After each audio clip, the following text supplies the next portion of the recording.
जुमे के दिन नाखून काटने से बीमारियों से शिफा मिलती है। जुमे के दिन सदका करने से वालिदैन अज़ाबे कब्र से महफूज रहते हैं। खाना खाने के बाद बर्तनों को उंगलियों से साफ करने से रिज़्क़ में इजाफ़ा होता है। बावज़ू रहने से रिज़्क़ और उम्र में इजाफ़ा होता है। एक अनार खाने से दिल 40 दिन तक मुनव्वर रहता है। अगर बिस्मिल्लाह पढ़ ली जाए तो शयातीन और शर्मगाह के दरमियान एक पर्दा बन जाता है।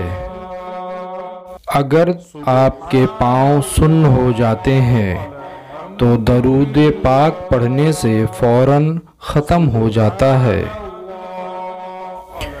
जो शख्स निहार मुँह 7 खजूरें खाएगा उस पर कभी भी कोई जादू असर नहीं करेगा।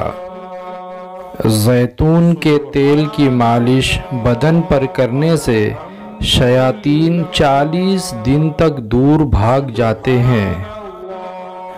खड़े होकर शलवार पहनना इंसान को संग दिल बना देता है।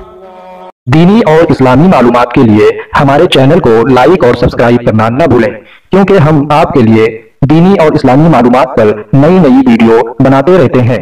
और आखिर में घंटी का बटन जरूर दबा दें ताकि आप तक हमारी तमाम वीडियोस पहुंच जाए।